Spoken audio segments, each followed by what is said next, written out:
Assalamualaikum warahmatullahi wabarakatuh. Kali ini saya akan menjelaskan sedikit tentang teori personal konstruk dari George Kelly.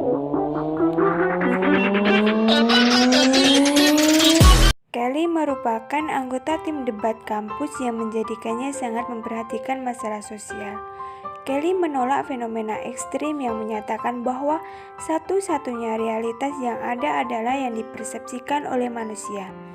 Kelly meyakini bahwa semesta adalah nyata, tetapi orang yang berbeda akan melihatnya dengan cara yang berbeda-beda pula. Oleh karena itu, konstruk personal orang memegang kunci untuk memprediksikan orang perilaku manusia. Yang pertama yaitu manusia sebagai ilmuwan, kedua ilmuwan sebagai manusia, dan ketiga alternativisme konstruktif. Konstruk personal merupakan cara seseorang dalam melihat hal-hal atau manusia yang serupa, namun juga berbeda dari hal lain atau orang lain. Dalam konstruk personal ada 11 konsekuensi pendukung, yaitu 1. Persamaan di antara peristiwa merupakan manusia mengantisipasi peristiwa dengan membentuk replikasi atau pada peristiwa yang temanya sama. Kedua, perbedaan di antara peristiwa. Manusia berbeda-beda dalam membuat konstruk atas peristiwa yang sama, tergantung interpretasi masing-masing. Adanya perbedaan individu. Bagaimana individu mau menerima atau melainkan interpretasi suatu peristiwa. Yang ketiga, hubungan di antara konstruk. Manusia cenderung untuk mengatur konstruk individualnya berdasarkan pandangannya terhadap hubungan antar konstruk itu atau disebut hierarki. Yang keempat, dikotomi konstruk.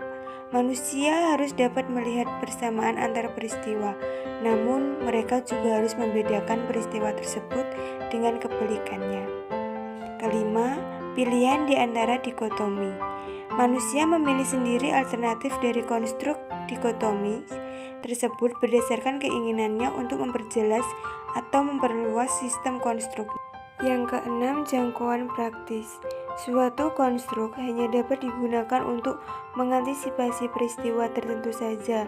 Ada yang dapat digunakan beragam situasi, ada juga yang hanya dapat digunakan di situasi yang sangat terbatas.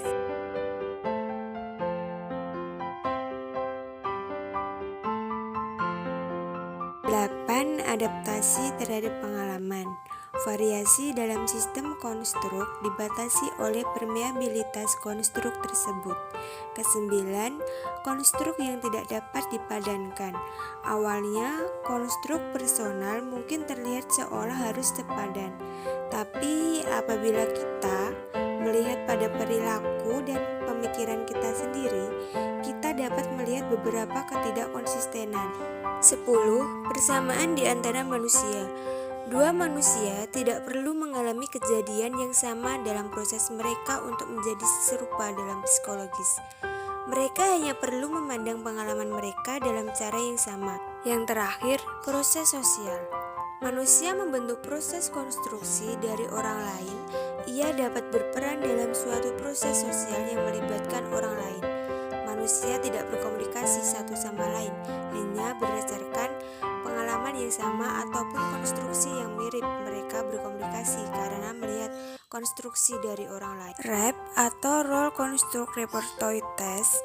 Tes RAP mungkin lebih berhubungan dengan teori kepribadian dibandingkan tes kepribadian komprehensif lain. RAP digunakan untuk mempelajari sampai sejauh mana seseorang dapat digambarkan sebagai kompleks secara kognitif dan mengidentifikasikan sampai sejauh mana seseorang dapat memandang dunia dalam kerangka yang terdiferensiasi. Oke, itu tadi penjelasan dari saya. Thank you guys.